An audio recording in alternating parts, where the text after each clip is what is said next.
Salut mes pretty little mamans, on se retrouve aujourd'hui pour une toute nouvelle vidéo. Comme vous pouvez le voir dans le sujet, ma vidéo s'intitule Que faire si l'on se retrouve à la rue. Malheureusement, notre entourage ne réagit pas tous de la même façon. Moi j'ai eu la chance que ça a à peu près allé, surtout avec ma mère. Mon père c'est un petit peu plus compliqué.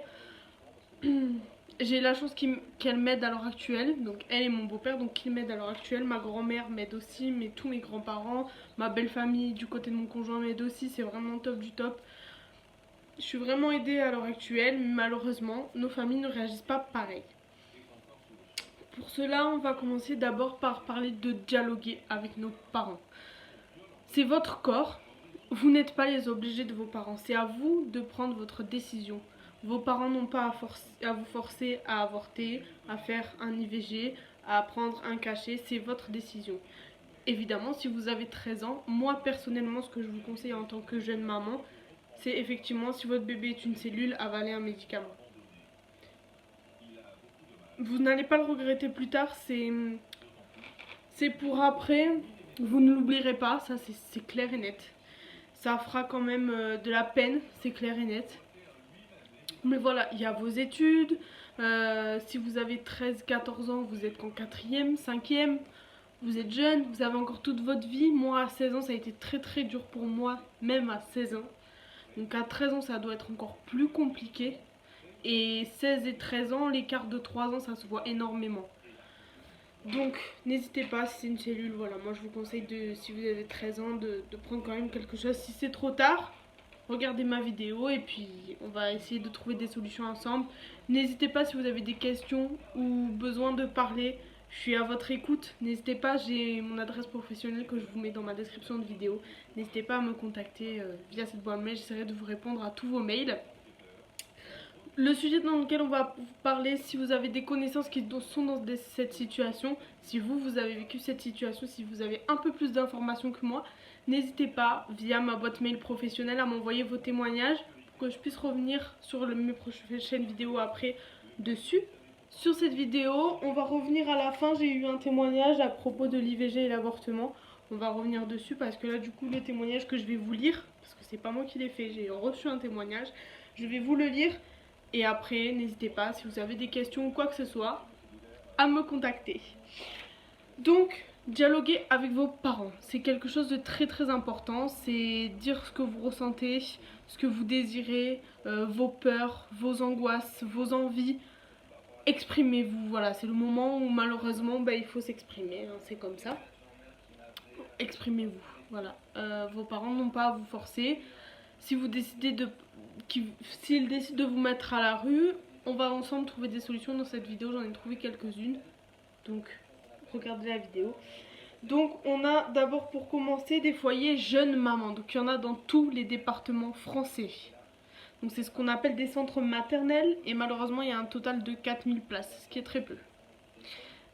C'est pas beaucoup, ne serait-ce que l'année où j'ai accouché, je crois qu'il y a une vingtaine de filles, de jeunes mères déjà autour de Brignoles, enfin c'est énorme quoi. Donc 4000 places, c'est vrai que je trouve pas ça beaucoup. Après, est-ce que je me suis assez bien renseignée? Je pense que oui quand même. Mais si vous avez des détails ou quoi que ce soit, n'hésitez pas. Donc évidemment, vous allez retrouver le concept, des conseils, etc. Vous tapez les foyers jeunes mamans et vous allez sur le lien mère-célibataire.fr. Je vous mettrai le lien en description. Donc pas tous les centres acceptent les mineurs, bien évidemment. Malheureusement, il y a de plus en plus de mineurs. Donc dans ces centres maternels sont admises les mères enceintes d'au moins 7 mois, excusez-moi, ou ayant un enfant de moins de 3 ans, ou les deux, enceinte et un enfant. Les mineurs trouveront plus facilement une place dans des foyers gérés par des associations. Telle que la Clairière, qui a une capacité de 18 places, donc c'est pas beaucoup, mais malheureusement c'est comme ça. Si vous avez une place, acceptez-la tout de suite. Donc pour adolescentes du coup, ou enceintes, ou avec un enfant de moins de 3 ans. Il y a des dénis de grossesse qui sont jusqu'à 9 mois. Malheureusement, il y a des jeunes filles qui se retrouvent devant Netflix en train de regarder la Casa des Papel. Et puis d'un coup, grosse douleur, on se retrouve à la maternité en train d'accoucher. Donc si vous voulez, il y a des dénis plus importants que les autres et malheureusement des fois on se retrouve maman du jour au lendemain. Hein, en 2 heures on a accouché et puis voilà. Malheureusement ça arrive et je suis admirative devant le courage de certaines. Parce que déjà moi j'ai eu que 4 mois pour me préparer, parce que sachez que 4 mois c'est pas beaucoup du tout, ça passe extrêmement vite. J'ai pris 5 mois de ventre en une journée, une nuit, enfin bon bref. Toutes les complications derrière. Donc c'est vrai que c'est très très compliqué, je suis assez admirative envers les mamans qui accouchent du jour au lendemain mais qui gardent leurs enfants et qui se combattent pour eux, c'est vraiment magnifique.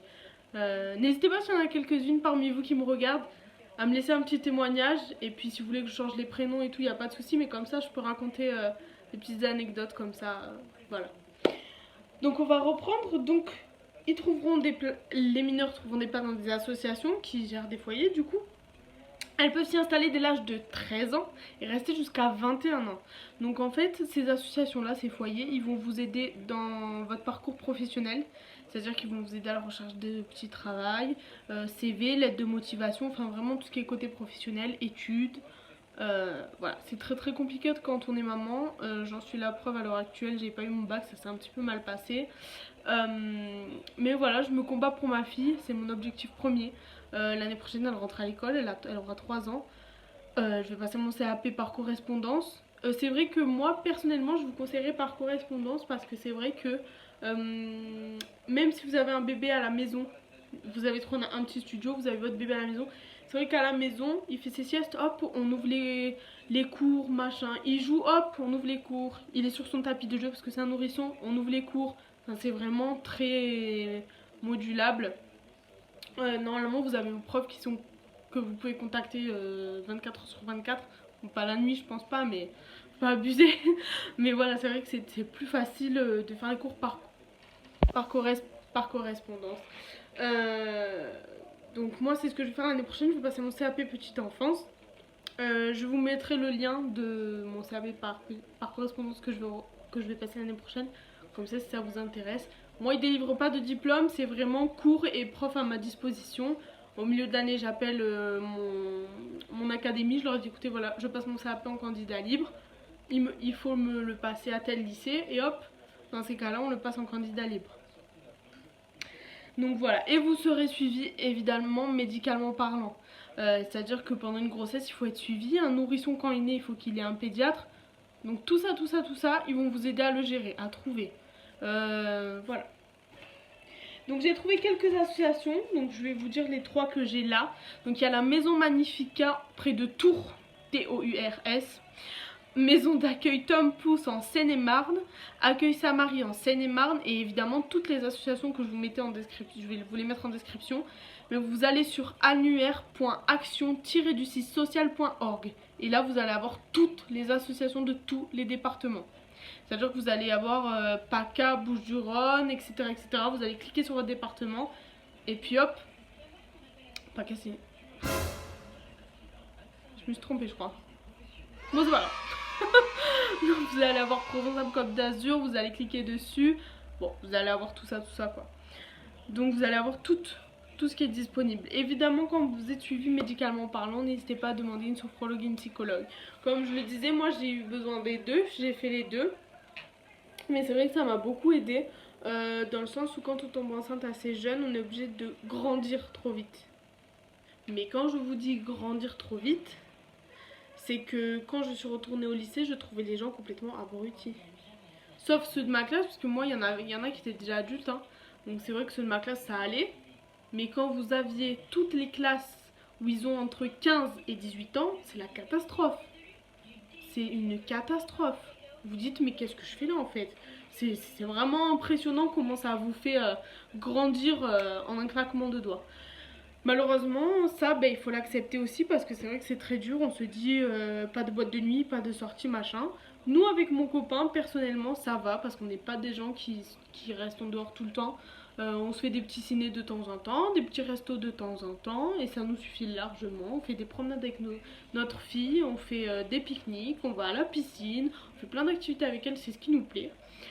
Tous les deux, pour son anniversaire, là, on va se faire un petit restaurant en amoureux. Je m'arrange avec ma mère ou la nounou, même qu'elle me la garde un peu plus. Donc c'est vrai que franchement, si on s'organise bien, vous pouvez arriver vraiment à faire les deux quoi. Il n'y a pas de souci sur ça. Une boîte de nuit, si vous avez vos parents qui vous aident, n'hésitez pas à leur demander pour une nuit. Je pense pas qu'ils vous fassent la misère non plus. Ça va être le lendemain au réveil, ça va être un petit peu plus compliqué. Il faut réfléchir avant de partir quoi. À part si vous n'êtes pas buveur, moi c'est vrai que je bois pas du tout. Donc je pense pas que ça risque d'être si compliqué. À part la fatigue, mais voilà.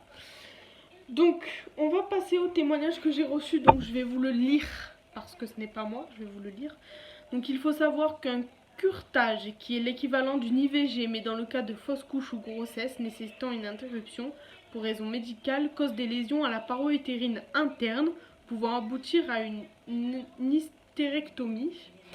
Donc ça c'est une ablation de l'utérus. Un avortement donc par aspiration est un acte encore plus agressif car le but est de déloger une grossesse bien implantée, donc bien accrochée à la paroi utérine.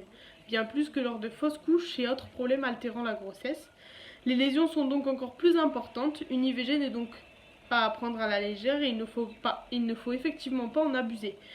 Donc ça c'est un témoignage de Magali, donc c'est une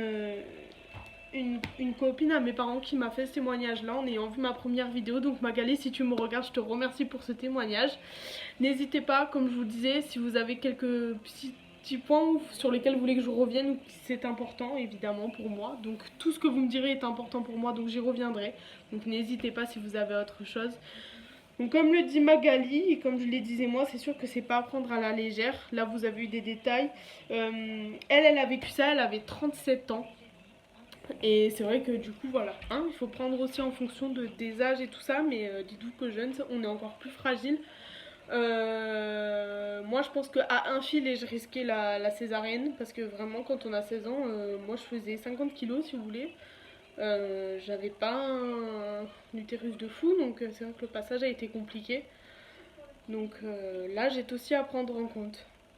Voilà pour ma deuxième vidéo les amis. Bah écoutez, j'espère que ça vous aura plu. Comme je vous le disais, n'hésitez pas à me contacter via ma boîte professionnelle ou en commentaire. J'essaierai de répondre à tous vos commentaires et à tous vos mails.